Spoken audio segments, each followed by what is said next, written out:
GrustleMedia.com. Flashback Friday on Miss Jonesy in the morning. 3 hours from now, 2 hours from now is another hot spot. Your chance to get $1,000 in some Summer Jam tickets.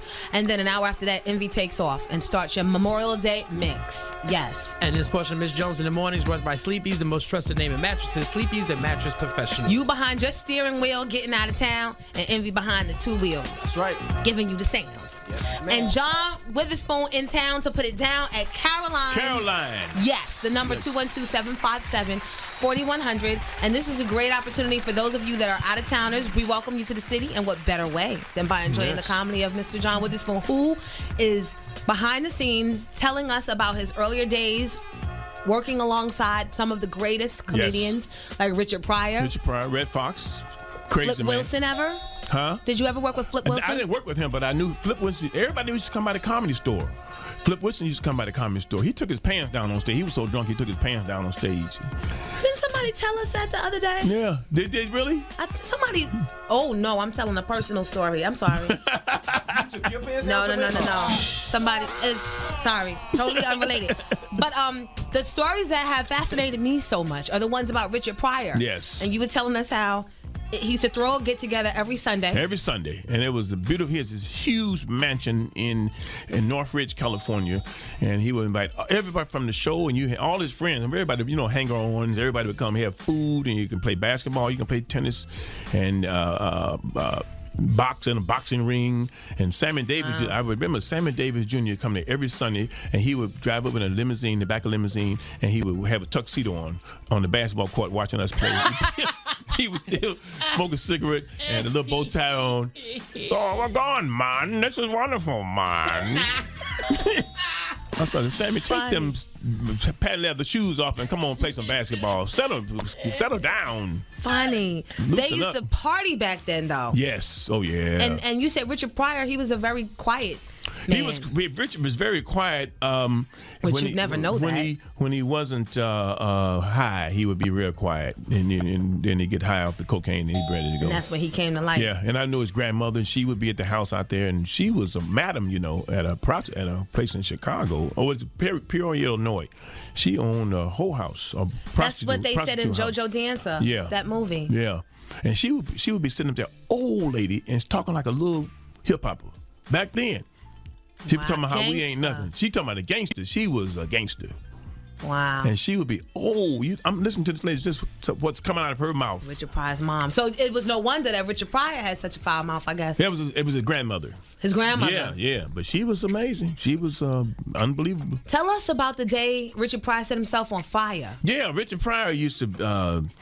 he would have some people cook him some rocks, and then you smoke these rocks, That's how you get this high. They call it piping. What do you call it? Using a pipe. Right. And Richard, now you got to realize Richard had a big house, and he was on fire. He lit himself up, and he ran down the stairs, ran past a swimming pool. Where a Olympic-sized swimming pool. If you're on fire, you jump in the pool. He ran past the pool, across the basketball court where you got the fountains where when you're hungry, when you're thirsty on the basketball court, they got big fountains. Go up and get you some water. He could jump in the fountain or got some water off the fountain. And he ran past the orange orchard, he got a little pony, had a little midget pony out there, ran past the pony, or maybe rode the pony to the front gate. Climbed on fire? Or while he's on fire? Climbed across the gate, and they caught him running down the street. That must have been something you had, boy. Plus, it was a shower right inside his office there. You could have jumped in the shower. I'm not even gonna show. He's so high. He talk about fool. You not can't swim, so you'd rather burn. Yeah, but you it was shadow water. It was deep end and a shallow end, 3 feet. He could have jumped in there and stuck his head under the water. John Witherspoon is here with us. Did you see this? Did you see his end coming? Like when you were around. Were you indulging like with the cocaine and the vodka and the chicken and the? No, I was too cheap. See, I used to have like cocaine, but I hadn't had no idea that stuff cost that much money. I'm too cheap. I'll go buy me some cheap wine, and I used to go to the drug man house and get me $25 worth. He said $25. I said, make me a little small package of $25 worth of cocaine. I looked at it. That's all I get for $25? I could have bought an old TV.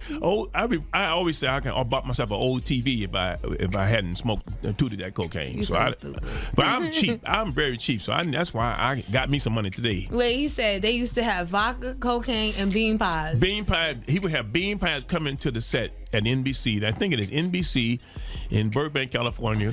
The Muslim coming Y'all there. were those white people out. Warm crazy. We eating chicken and dancing. They should have canceled you. Like, We were loud. Everybody cursing, and Johnny Carson show next to us with the little pure white folks. And Freddie Prinze on the other side of us, and Della Reese and Freddie Prinze. And we in there cursing, and the bean pies are flying, and the Muslim talking about the white people. the white man. Talking about Johnny? Oh, man. That white man. Wow, you should write a book. Yeah, you know what? I should. I'm going. I'm going to start making notes. Write a book. While I'm thinking about it, I should make these notes. So I had some stories, boy. You got stories like an uncle. Have you guys ever yeah. gone to your uncles or sat around at a barbecue and it starts getting late and they just start telling stories? People would love to hear your stories, Mr. Witherspoon. We love to. It was fun days there, boy. It was fun. So real quick, when you were doing the Richard Pryor show, it was Richard Pryor show on one studio, Johnny Carson another one. Next to us. Freddie Prinze was hooked on pills. He's hooked Johnny on Carson Quaalude. supposedly had a mean cocaine addiction. Cocaine. And Richard Pryor.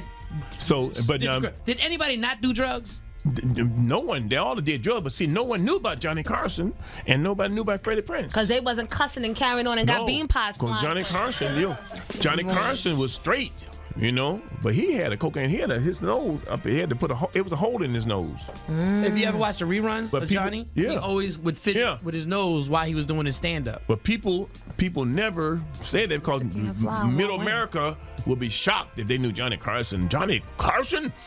Right. But people can't come up with that type of wit every night after night after night. Your writers can only do so much. Yeah, so, ladies and gentlemen, please understand. Yes, and it's boring. When I'm late in the morning, it's because sister can't fly on one wing.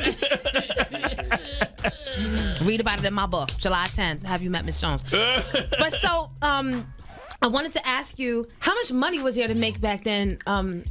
We weren't making any money. I was happy to work.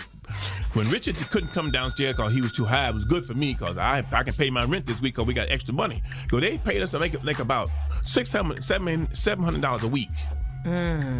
We got that money. But he was getting like $300,000 a week, episode. $300,000 an back episode? In 1980, he was getting that. So he was making a lot of money. See, you can't give some people so much money. Right. Because they go crazy.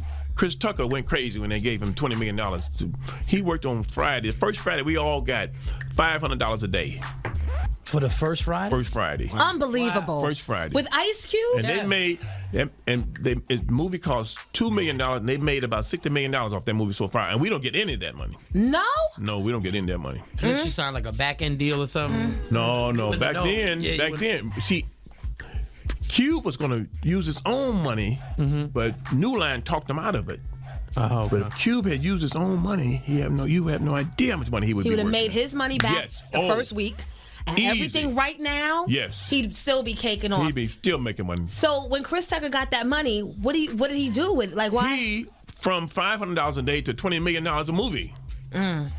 Some cats you can't take that pressure, all that money. Is that, you think, what happened to Dave Chappelle? Well, I think the pressure on Dave Chappelle, see, once people going to give you $50 million, now you don't own your show. We going to tell you what to do. We going to be over your shoulder, And the first time he had the show, he can do what he want. But no one believed that little black show going to do anything. Right. And that show. Ain't nobody paying attention. And then nobody paying attention. Y'all like the little color folks. They're making, people laugh, look at them. And when they got the receipts from the DVDs, they said, my God, we can make some money off this little black. Let's give him a little, because $50 million, even though it's huge, is still a little, just a fragment of what the executives stood to make. Believe me, if he making 50, you know what they're going to make. 500. Yes. 500 million. He broke their faces, boy. He didn't even do it. Nope. Did he get to keep the money, or does he have to pay it back? No, I don't think that he gonna keep that money. Yeah. They said he only got like 10 million of it. Will he ever be able to make a comeback, you think? I think that he's so funny that he can come back, but I don't think nobody gonna trust him again for. We put some money up and then you don't grab it. Right. So, unless he comes back with God. Because, Chris Tucker supposedly is now. But I heard he's back to being.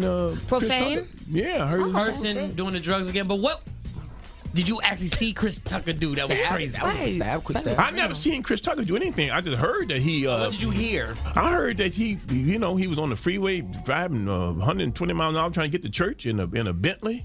And I heard that he had a restaurant down in Atlanta he owned, and he took all the liquor off the shelves. He took liquor out the comedy. Next week, 3 people in the room.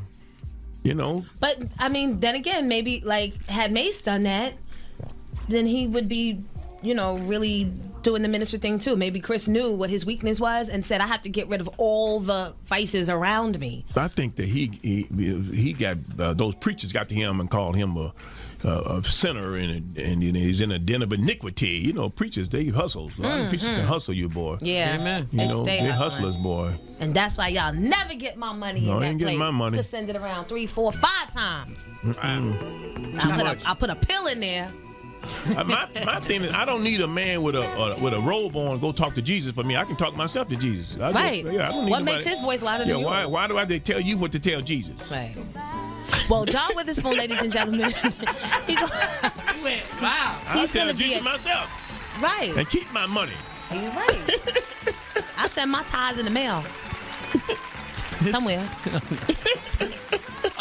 He's going to be at Caroline's this weekend. Yes. Starting tonight. Tonight, 8 and 10:30. Tomorrow, 8, 10:30, and 12:30. Sunday, 7:30 and 9:30.